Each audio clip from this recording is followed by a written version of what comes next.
السلام علیکم ورحمۃ اللہ وبرکاتہ۔ آپ سبھی کا خیر مقدم ہے آپ کے اپنے چینل چوک انڈسٹر اکیڈمی میں ایک بار پھر۔ امید کرتے ہیں سب خیر و عافیت سے ہوں گے۔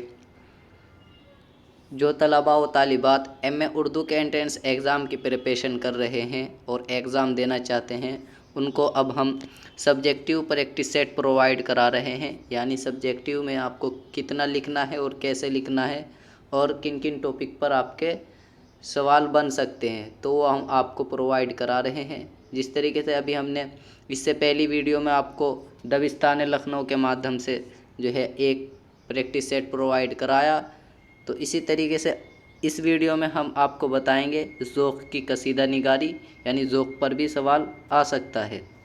تو چلیے شروع کرتے ہیں۔ قصیدے کی زبان غزل اور دوسری اصناف سخن کے مقابلے میں مشکل ہوتی ہے۔ اس میں شوکت الفاظ اور جزالت پر خصوصی توجہ دی جاتی ہے۔ شاعر بھاری بھرکم الفاظ استعمال کر کے دربار میں اپنا مرتبہ قائم کرنا چاہتا ہے تاکہ اس کی استادی کا اعتراف کیا جا سکے۔ قصیدے کی فضا بھی سنجیدہ ہوتی ہے۔ اس میں طنز و مزاح کا عنصر شامل نہیں کیا جاتا۔ اس کے مضامین جلیل اور متین ہوتے ہیں اور اس کا آہنگ بلند ہوتا ہے۔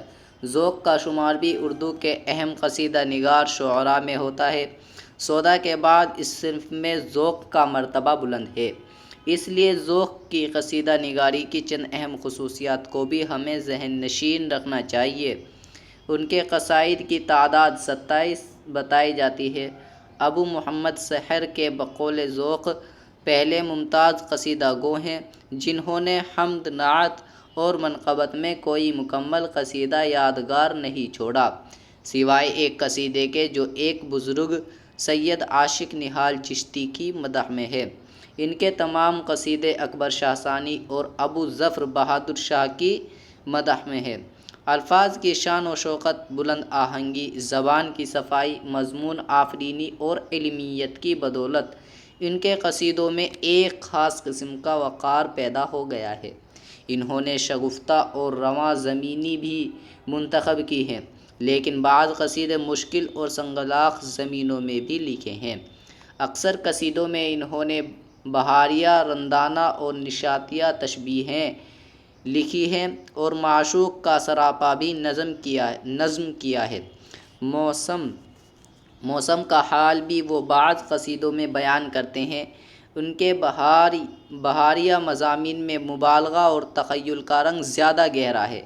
شامل نصاب قصیدہ یعنی ساون میں دیا پھر میں شوال دکھائی میں بھی برسات کے موسم کی تصویر کھینچی ہے۔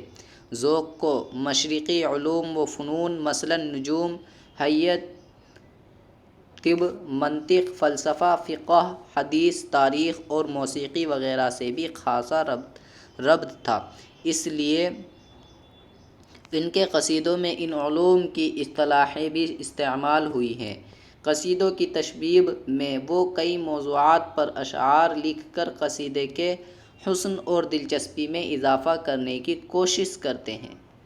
ذوق کے قصیدوں میں گریز کا حصہ بھی مختصر اور دلچسپ ہوتا ہے۔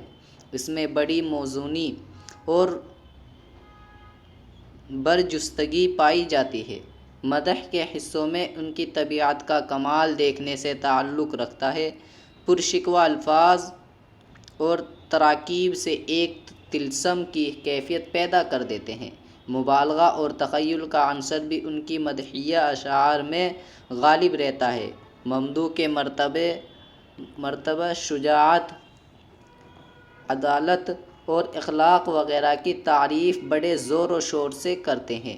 ممدوح کے ذاتی اوصاف بیان کرنے کے علاوہ ذوق نے ان کے ساز و سامان، تیر، تلوار، گھوڑے، ہاتھی اور آتش بازی وغیرہ کی بھی تعریف کی ہے۔ اس میں کہیں کہیں وہ طوالت سے بھی کام لیتے ہیں، لیکن تشبیہ اور استعارے کی مدد سے اشعار کے حسن میں اضافہ بھی کر دیتے ہیں۔ ابو محمد سحر کے بقول علمیت اور معنی آفرینی میں ذوق کے قصائد خاص امتیاز رکھتے ہیں۔ علمیت کی کارفرمائی اور ان کے ان کے قصیدوں میں سودا سے زیادہ ہے۔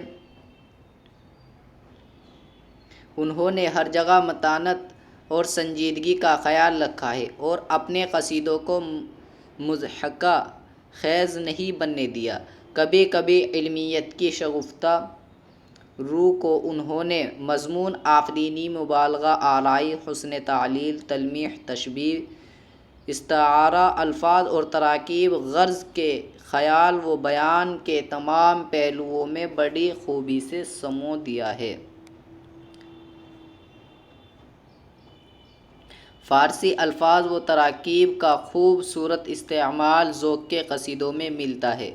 دعائیہ حصہ میں بھی وہ نیا انداز پیدا کرنے کی کوشش کرتے ہیں۔